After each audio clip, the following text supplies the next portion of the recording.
This is the Blue Waters in Dubai, Blue Waters Island. One of the newest developed properties, a very well known place, and a nice place to hang out during the weekends. This is Blue Waters, Dubai. There are many things which contribute to the people's success in their career, and one of the factors which is very important for people to land the right kind of job is to maintain a right kind of a curriculum vitae or CV. And CV plays a very important role in ensuring that you get an opportunity of being picked up by the HR manager or the recruiters. So every CV will have to have certain characteristics, certain important elements which people shouldn't be missing. And when the CV has all these points, all these aspects covered in the curriculum vitae, the chances of that being picked up by the HR are going to be very high. So in this video, I'm going to be telling you about some of the features which you need to have in order to make your CV very, very effective. Coming up.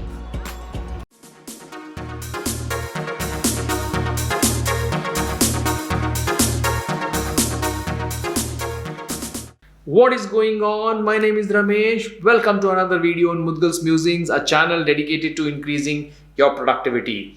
If this is your first time here, consider subscribing because I keep posting one interesting video every single week to help you increase your productivity. And don't forget to hit that bell button so that you don't miss out anything exciting on this channel and you get notified every time I upload a new video. And those of you who have been subscribers to my channel already, welcome back. The first part of your CV is the personal information section. So there is a very brief introduction about yourself that you will be giving, such as your date of birth, your name, the languages that you know, your marital status, your complete address, your telephone number, your contact number, your email ID, and if you have any social media presence, probably you would like to put up over there, or if you have any professional membership presence, you would like to put up in this personal information section. So a personal information section is like a quick guide for a prospective recruiter to contact you through various channels and through various modes.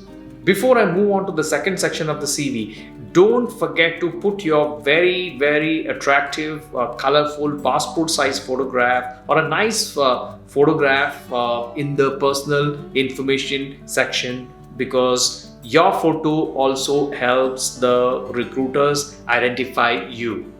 The second part of the CV is the profile section.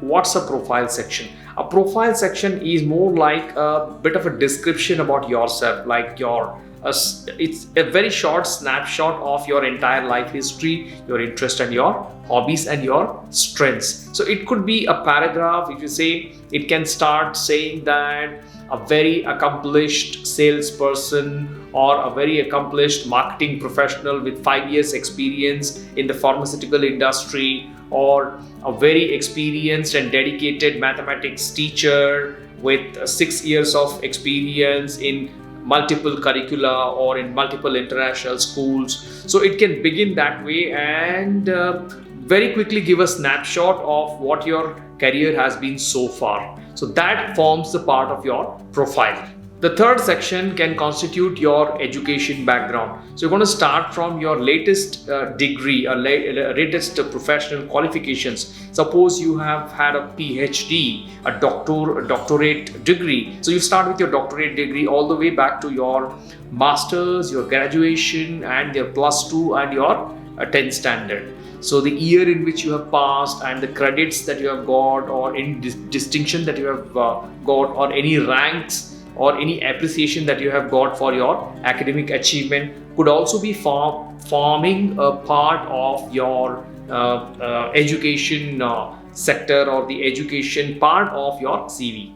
The fourth part of the CV is very important, and that is experience. See, most of the recruiters are also looking for people who have a little bit of experience, if not a sizable amount of experience. See, at least they want to look for people who have got about 3 to 4 years of experience in any field, be it in the education industry, be it in any other field of banking or finance or marketing or manufacturing or sales. So an experienced person is always preferred. So very clearly, in clear terms, crystal terms, give your experience history.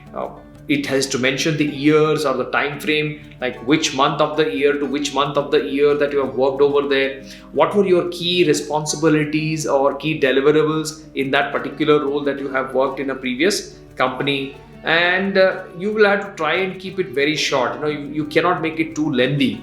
People don't want to kind of go through too much of written material. It shouldn't be verbose.